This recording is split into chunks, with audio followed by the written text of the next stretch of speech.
everyone, welcome to your next day of camp. Today we're going to do lunch, and it's a simple grilled cheese with ants on a log. Some of you might have to have your mom or dad's help with because we are going to be using our stove. Now I have it, turn your stove on about medium heat. You're going to come over and get your butter.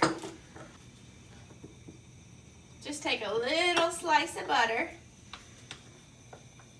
about that much, and drop it in your pan. And then you're going to take your knife and kind of spread it around. I'm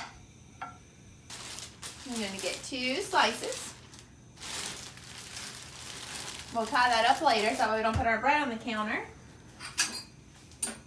And actually, you see how the butter's starting to melt in the pan. You're going to just roll it around, kind of get it nice and in there. Just like that. And then you're going to take your bread, kind of get some butter on it like that. This is going to be hot, so you have to be really careful. Really careful that you don't burn yourself during this. This is something you might need your parents' help with, just in case. But put your bread in there. You're just going to kind of let your bread get all the butter on it and start warming up. Bread is starting to get a little bit firm. Now, we forgot to pick up sliced cheese from the store, so we're going to use shredded cheese. Of course, sliced cheese is going to work much better. Shredded cheese is about to make a really big mess in my pan. But we forgot to go to the store. So, of course, you're just going to lay 2 slices of regular cheese on your bread, 1 on each bread. 1 piece. I'm just going to pour it on there. Try not to use your hands. I know I am, but just try not. Actually, let it kind of help myself out here.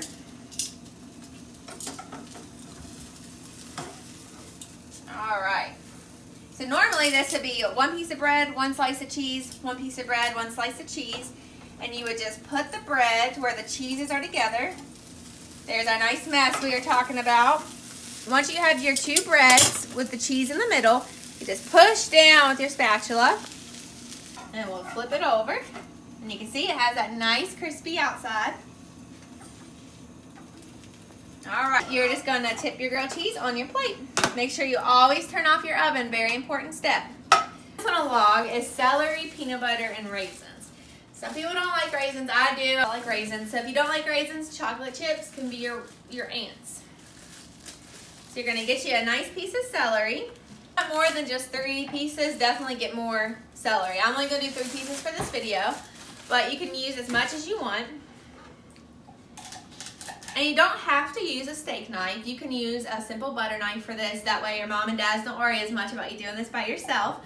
But you can just cut the celery in about 3 pieces just like this.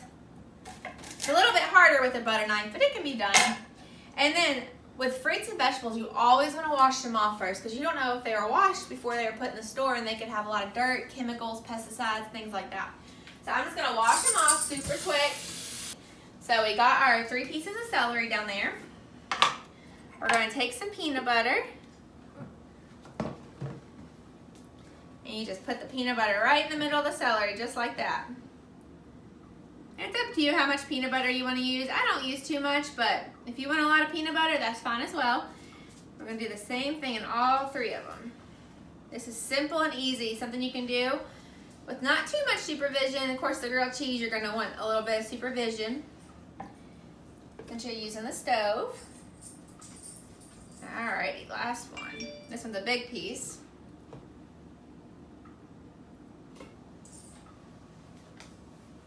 So we got it all layered on there. You're probably going to get lots on your fingers. You can lick it if you want. So let's say you like raisins. You're like me, those weird ones that like raisins. You just drop your little ants on the log. The celery's our log. If you like chocolate chips, that's perfectly fine as well. Just don't overdo it, the chocolate chips, because we want to keep it a healthy snack. So just do a couple. Or you can even do a mix and do 1 chocolate chip and 1 raisin. And then once you got those done, you'll put this over on your plate. And put our lid back on our peanut butter.